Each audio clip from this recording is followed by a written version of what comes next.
Hello everyone, welcome to Science Express. आज हम discuss करेंगे जनरल साइंस के पिछले वर्ष के सर्वोत्तम प्रश्न।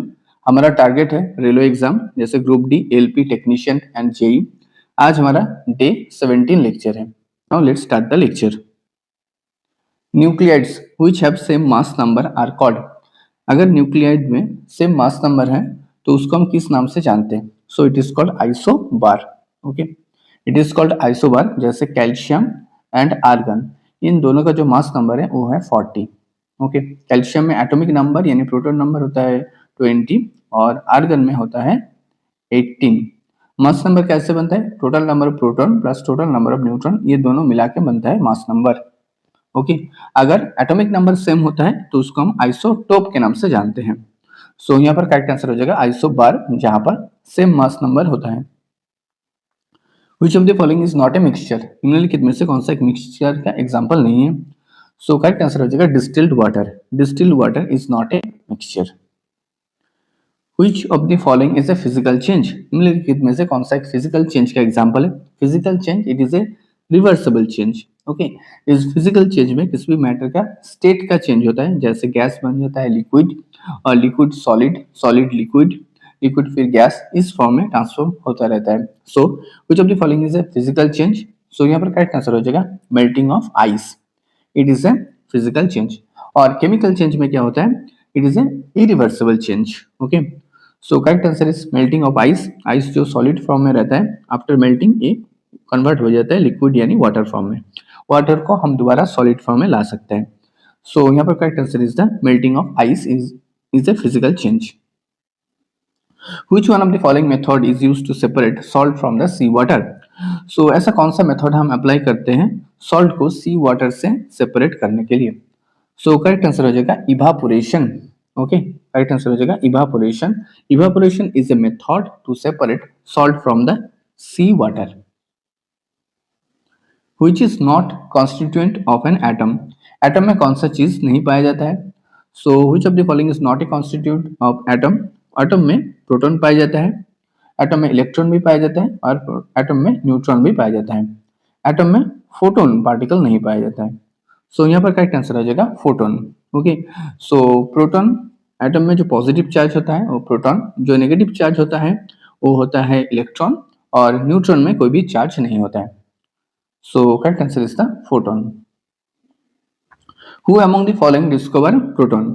निम्नलिखित में से किसने प्रोटॉन का डिस्कवरी किया? So name of the scientist is E Goldstein.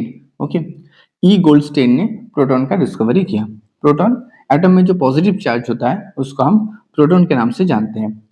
कोई भी एटम में जितना नंबर प्रोटॉन होता है उतना ही नंबर इलेक्ट्रॉन होता है। ओके, प्रोटॉन होता है पॉजिटिव चार्ज और इलेक्ट्रॉन होता है नेगेटिव चार्ज।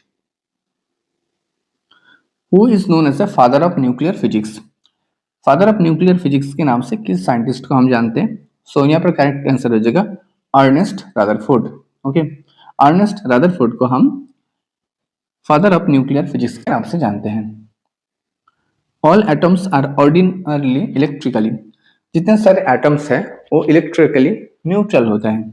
ओके, नॉर्मली वो इलेक्ट्रिकली न्यूट्रल होता है। अगर एटम में कोई भी चार्ज आ जाता है तो वो पॉजिटिव और नेगेटिव चार्ज में डिवाइड हो जाता है। जैसे सपोज सोडियम एक एटम है, अगर इसमें से एक इलेक्ट्रॉन चला जाए तो ये कन्वर्ट हो जाएगा कैटायन में। ओके, अगर सोडियम में एक इलेक्ट्रॉन आ जाए तो ये हो जाएगा, अगर चला जाए तो ये हो जाएगा cation. Okay, that is the positively charged. अगर इसमें एक इलेक्ट्रॉन आ जाए, जैसे क्लोरीन में अगर एक इलेक्ट्रॉन आ जाए तो ये हो जाएगा एनायन। ओके, सोडियम ये पॉजिटिवली चार्ज कैटायन हो जाता है और इलेक्ट्रॉन अगर क्लोरीन में एक आ जाता है तो ये नेगेटिवली चार्ज एनायन में कन्वर्ट हो जाता है। Actually all atoms are ordinarily electrically neutral होता है। Among physical and chemical change generally, physical and chemical change को हम कैसे डिफाइन कर सकते हैं? So physical change is reversible change, जिसको हम एक फॉर्म से दूसरे फॉर्म में ट्रांसफर होने के बाद भी रिवर्स करके पहले फॉर्म में ला सकते हैं। और and chemical change is irreversible, chemical change को हम पहले फॉर्म में रिवर्स करके नहीं ला सकते। जैसे photosynthesis it is a chemical change, okay, respiration it is a chemical change, and melting of ice it is a physical change. Choose the option which is not a chemical change, निम्नलिखित में से कौन सा एक chemical change नहीं है, not a chemical change मतलब it is a physical change. So digestion of food ये केमिकल चेंज है, बर्निंग ऑफ कोल ये भी केमिकल चेंज है, कार्डलिंग ऑफ मिल्क ये भी केमिकल चेंज है, melting of ice it is not a chemical change, ये क्या है, ये फिजिकल चेंज का एग्जाम्पल है। So correct answer is the melting of ice, physical change it is A reversible change, इसको हम पहले फॉर्म में ला सकते हैं after change. Which of the following is not a physical change? निम्नलिखित में से कौन सा फिजिकल चेंज का एग्जांपल नहीं है, मतलब ये केमिकल चेंज है। सो यहाँ पर दिया गया है liquefaction of gas to liquid, ये फिजिकल चेंज है तो ये ऑप्शन नहीं होगा। Fermentation of substance, so it is a chemical change, okay. So यहाँ पर करेक्ट आंसर हो जाएगा फर्मेंटेशन ऑफ सब्सटेंस, किसी भी अगर सब्सटेंस का फर्मेंट हो जाता है तो ये होता है एक chemical change. The chemical formula of gypsum, gypsum का केमिकल फॉर्मूला क्या है? सो यहाँ पर करेक्ट आंसर हो जाएगा CaSO4 2H2O, it is a chemical formula of gypsum, okay. So CaSO4 2H2O it is a chemical formula of gypsum. Gypsum को हम heat करेंगे तो ये कन्वर्ट हो जाएगा क्या, प्लास्टर ऑफ पेरिस में, जिसका नाम है कैल्शियम सल्फेट हेमीहाइड्रेट, ओके। सो जिप्सम का फॉर्मूला है CaSO4.2H2O। Tarnishing of ornaments is an example of, किसी भी ऑर्नामेंट अगर टार्निशिंग हो जाता है तो एक इसका एग्जांपल है। सो करेक्ट आंसर हो जाएगा it is A oxidation reaction, okay. Tarnishing of ornaments is an example of oxidation reaction. What is the formula of rust, निम्नलिखित में से रस्ट का फॉर्मूला क्या है? So correct answer is Fe2O3.XH2O, okay, it is a formula of rust, Fe2O3.XH2O, it is a formula of rust. The oxidation reaction which produce heat and light, एक oxidation reaction जहां पर heat और light दोनों चीज produce होता है, so it is a combustion reaction, okay.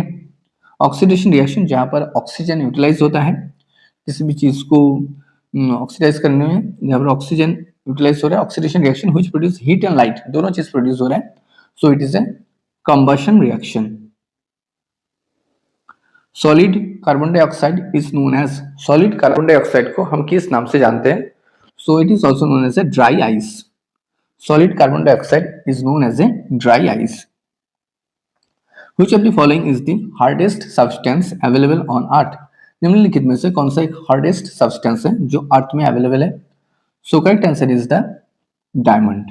Diamond carbon का एक इलेक्ट्रोपिक फॉर्म है, और भी है जैसे ग्राफाइट भी है, ओके, फुलरिन भी है और डायमंड है।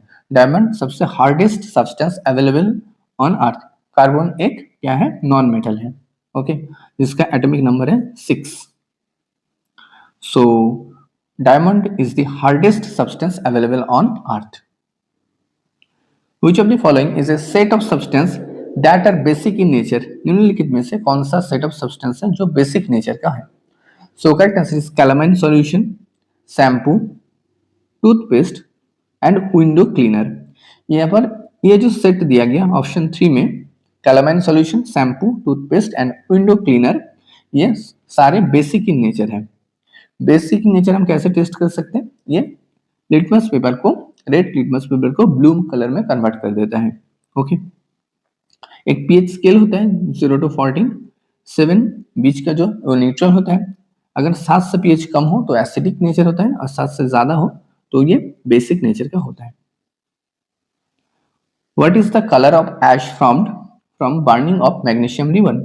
जब मैग्नीशियम रिबन को ऑक्सीजन के प्रेजेंस में जलाया जाता है, दैट इज द Mg+O2, तो ये प्रोड्यूस होता है MgO, मैग्नीशियम ऑक्साइड।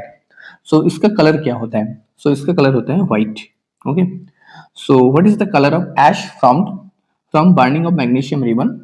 तो colour it will be white. Which of the following is the fifth state of matter? निम्नलिखित में से कौन सा मैटर का फिफ्थ स्टेट है? So correct answer is Bose Einstein condensates, okay. ये मैटर का फिफ्थ स्टेट है। जैसे एक सॉलिड है, एक गैस है, एक लिक्विड है, एक प्लाज्मा है, ये 4 है, और 5th जो स्टेट ऑफ मैटर है वो है बोस-आइंस्टाइन कंडेंसेट्स।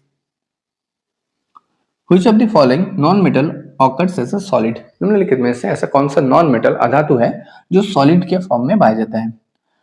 सो यहाँ पर करेक्ट आंसर हो जाएगा आयोडीन सॉलिड फॉर्म में पाया जाता है, कार्बन भी पाया जाता है, सल्फर भी पाया जाता है। सो यहाँ पर ऑप्शन हो जाएगा all of this. All of this non metal occur as a solid form. Which of the following is not a characteristics of solid? निम्नलिखित में से कौन सा सॉलिड का कैरेक्टरिस्टिक्स फीचर्स नहीं है? सो यहाँ पर करेक्ट आंसर हो जाएगा solid has a fixed volume, ये होगा सॉलिड का characteristics.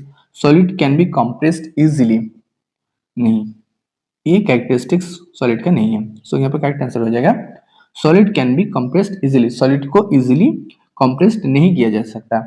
So it is not characteristics of solid. Solid can break when subjected to force, ये भी कैरेक्टर ठीक है।